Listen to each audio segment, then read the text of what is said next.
सुप्रभात। मैं जगेंद्र राणा। परमात्मा की मर्जी से चलता है संसार, यह हमारी आज की आध्यात्मिक चर्चा का विषय। परमात्मा की मर्जी से चलता है संसार। प्रतिदिन न जाने कितने आदमी पैदा होते हैं और न जाने कितने मरते हैं। यह आदमी का पैदा होना और मरना हर वक्त हर दिन चलता रहता है। ये एक अनवरत प्रक्रिया है। फिर भी मनुष्य इसी को ज़्यादा तरजीह देता है। कोई पैदा हुआ तो खुशी का ठिकाना नहीं, और कोई मर गया तो रोने धोने की कोई सीमा नहीं।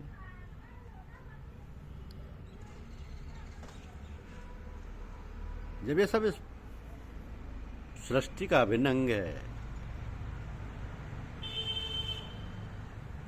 तो फिर इसको इतना महत्व क्यों दिया जाता है? जमाने की रफ्तार अपनी तरह से तो चलती नहीं, ये तो परमात्मा की मर्जी से चलती है। इसमें किसी का कोई दखल तो है नहीं। अगर दखल होता तो फिर ना जाने कितनी परेशानी और कठिनाइयों का सामना करना पड़ता। लोग ये भी भली भांति जानते हैं कि जब हमारा कोई बस नहीं है, कोई दखल नहीं है, तो फिर ये उठापटक कैसी? जीवन की जो घड़ियाँ जिसको जितनी प्राप्त है वो तो अपना काम करके ही समाप्त होंगी। इन्हीं सब बातों को सोच समझ कर मनुष्य शांत होकर बैठा रहता है। दिन रात बीतते चले जाते हैं। मनुष्य इस प्रकार गाफिल और अचेत है कि जैसे वो कुछ जानता ही नहीं। यदि जान भी ले तो करेगा क्या? क्योंकि जो चीज़ जिस समय होनी है वो तो होकर रहेगी। तो फिर क्या किया जाए? क्या यह जाए कि हम हर वक्त तैयार रहें कि जो कुछ होना है वो हो, हम साहस और बुद्धिमत्ता से उसका सामना करें। जो कुछ होना है उसके लिए तैयार रहें। मनुष्य अपने आप तो कुछ कर नहीं सकता है, तो भगवान की मर्जी होगी तो होकर रहेगी, तो होकर रहेगी।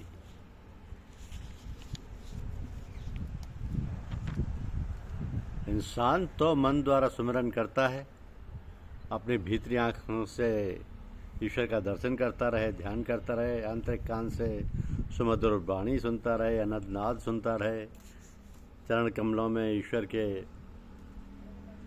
हृदय में स्थापित कर ले, मन को भवना बनाकर लिपटाए रखे, और आंतरिक जिह्वा द्वारा प्रभु के अमृतमय नाम का उच्चारण करता रहे। यानी प्रभु के प्रति प्रीति कभी कम ना हो।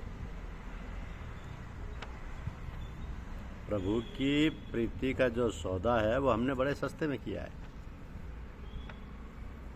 हमको तो गुरुदेव की दया कृपा से सब कुछ मिल गया।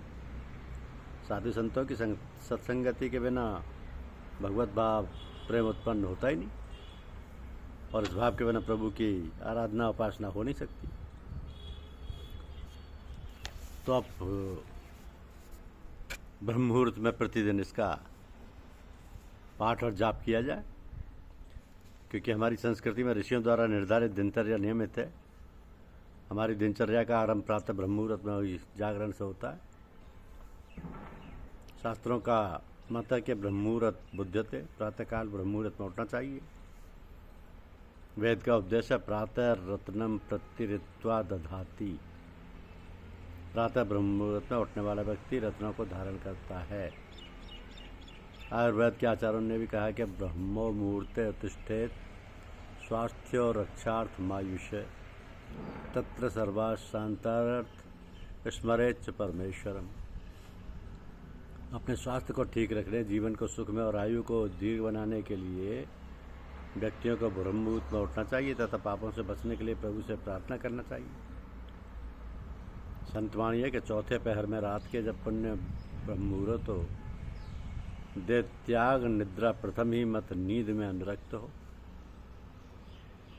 अर्थात रात्रि में जल्दी सोना, प्रातःकाल जल्दी उठना व्यक्ति को आरोग्यवान, धनवान और बुद्धिमान बनाता है। इसी को कहा जाता है early to bed and early to rise makes a man healthy, wealthy and wise.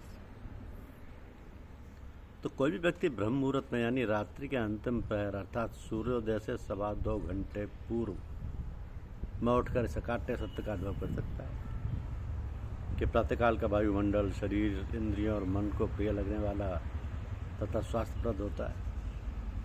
अब ब्रह्म मुहूर्त में उठने वाले का स्वास्थ्य, धन, विद्या, बल और तेज बढ़ता है। यदि आप धर्म अर्थ काम मोक्ष चारों पुरुषार्थ प्राप्त करना चाहते हैं तो प्राय जल्दी उठने की आदत डालिए। जो सूर्योदय के समय भी सोता ही रहता है उसकी उम्र और बल दोनों घट जाते हैं तथा वो नाना प्रकार की बीमारियों का शिकार हो जाता है।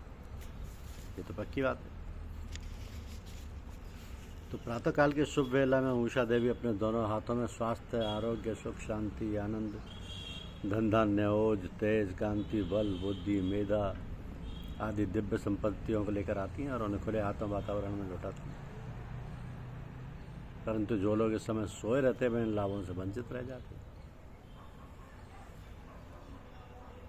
कभी लोग कहते हैं कि रात के पिछले पहर में एक दौलत लुटती रहती है। जो जागत है सो पावत है, जो सोवत है सो खोवत है। पशु भी प्रातःकाल जल्दी उठ जाते हैं। पक्षी ब्रह्मुहूर्त में उठकर चहकने लगते हैं। कमल खिल जाते हैं।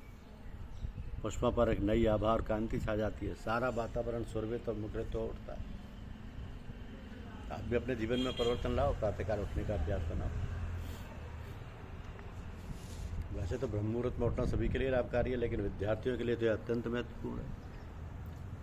वास्तव में लिखने पढ़ने के लिए इससे उपयुक्त समय हो ही नहीं सकता। हम एकांत रात्रि विश्राम के बाद नवशक्ति युक्त होते हैं तो बौद्धिक कार्य के लिए विशेष श्रम नहीं करना पड़ता। स्मृति भी स्वाभाविक ही उत्पन्न होती है, उत्तम होती है।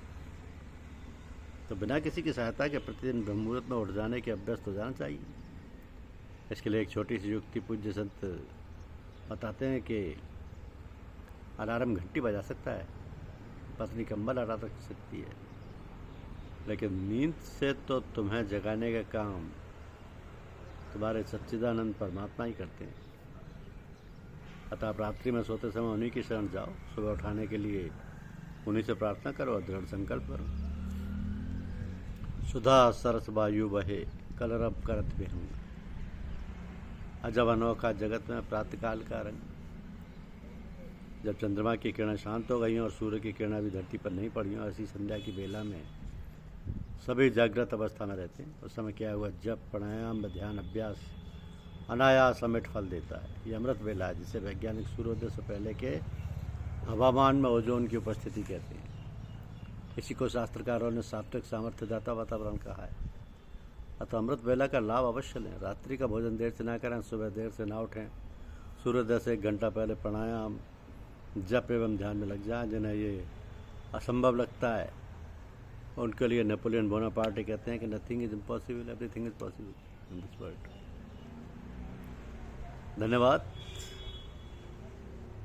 यूट्यूब चैनल को लाइक और सब्सक्राइब अवश्य कीजिए। शुक्रिया।